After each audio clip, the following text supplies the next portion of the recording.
It's always the extra income for me.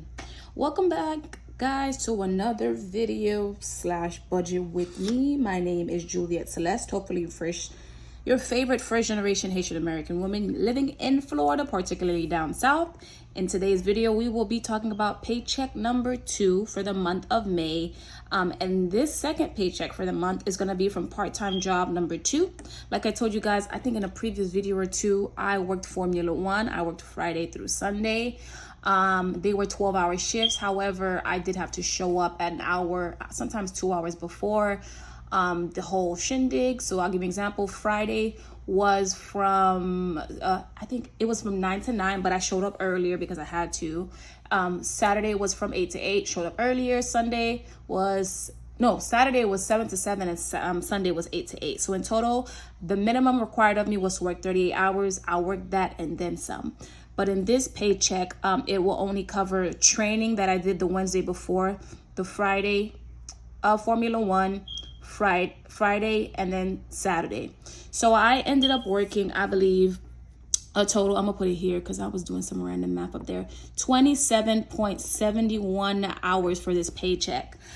That's a lot because I didn't realize how much hours I was gonna be putting in, y'all. And when I tell you I stood and walked around that whole entire shift, it was so bad. I have edema, y'all, and my feet were swollen and I had like little dents. So I ended up having to wear compression socks for the next 2 to 3 days following the event. But it was a good time. My initial budget was $345. And with that budget, I was planning, we're gonna break it down by each category. I was planning to do the following. For bills, put $48 towards my car insurance that's due on the 24th. Pay myself back for the IRS because I did owe a balance of $244, and I took that from my regular savings that had $500. So I'm rebuilding that back up to $5,000. Ooh, $5,000, that's a nice number. I'm rebuilding it back to $500 so that I can eventually reach my goal of $1,000, hopefully before the year ends. Ooh, sorry for the ashiness. Pay off $25 from my Ulta MasterCard. And then for cash envelopes, I wanted to put $15 towards Babo, $10 for gas, $10 for eat out. ViStar personal loan is always going to give the majority of $150. And then, of course, 10% of $345 would have been $34. That goes towards the 100 envelope challenge. And your girl surpassed the budget goal that I was hoping to get. I ended up getting a whopping $379.75. Whoop, whoop. I'm excited, y'all. These past couple months, now that I've been budgeting and working hard, my debt is slowly but surely dropping. And the goal is to, by June, have student loans be the only debt that I owe. But let's get to it. So our actual was $379. We're going to move it down. Car insurance actual is going to stay the same. IRS, I'm going to keep it the same for $25. Ulta, I'm going to keep it the same, $25. And bless you. Sorry, that's my sister in the background.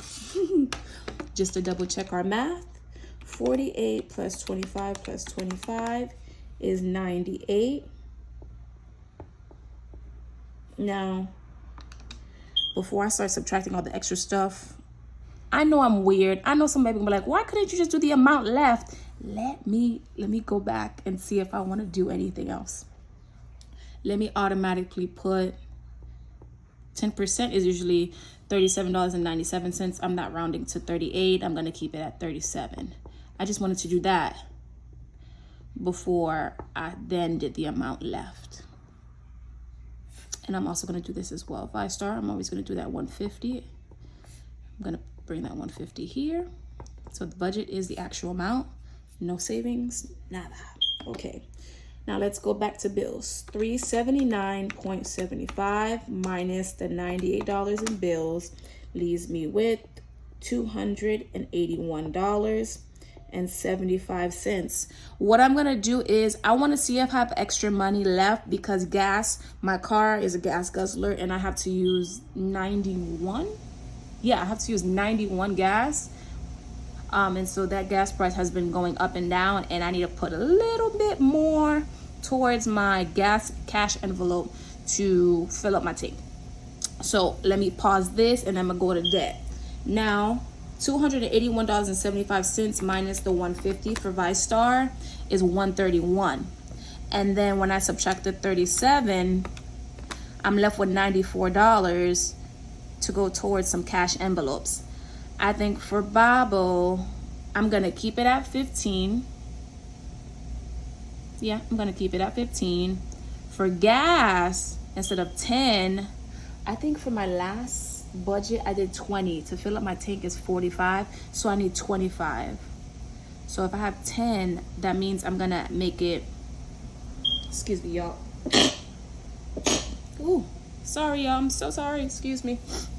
I think my last budget was 20, so I need 25, and I think it's gonna be enough. And then eat out, I'm gonna keep it at 10. Okay, so let's keep going. If this is confusing y'all, it's okay if y'all skip this video. It's okay if you give me a dislike. It's okay if you come and be like, was that really necessary? It's okay, y'all. But I had to do it like that to see if I could had extra money in the cash envelope. That's what I like to do.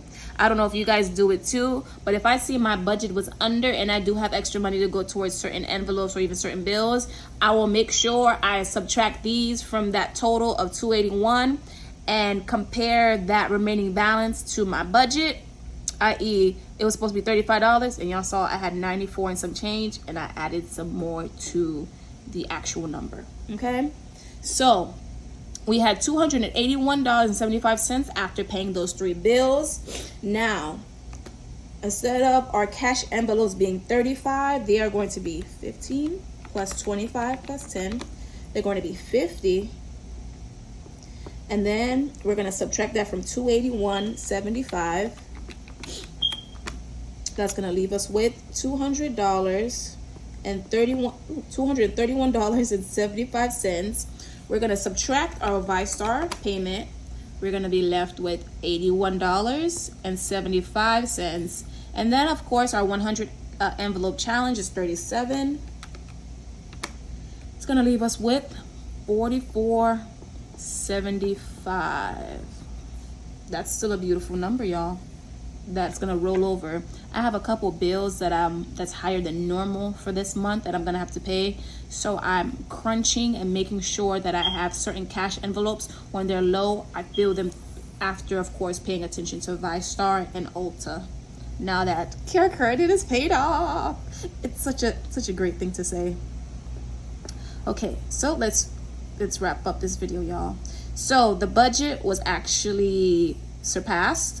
And instead of it being $345, it is $379.75. The bill stayed at $98. The cash envelopes went up $15 from $35 to $50. Sinking funds went from $34 to, $37. The debt stayed the same from the budget of $150. So we're gonna double check our math. 379.75 minus 98 plus minus 50 minus 37 minus 150, and it does in fact leave us with a rollover / leftover of $44.75. That will end up being my bank buffer. I thank you guys so much for watching, subscribing, sharing, commenting, even listening to the video. As always, oh, I forgot to say, in my next video, y'all, I will be giving you guys an update about my plan of action for my financial goals for the month of May. So keep a lookout for that. And as always, if you guys know any extra side gigs or even a job that could help me generate more income without being taxing mentally and physically, you are more than welcome to comment it below, and I can't wait to hear and see and hopefully converse with you guys in the next upcoming videos. Peace.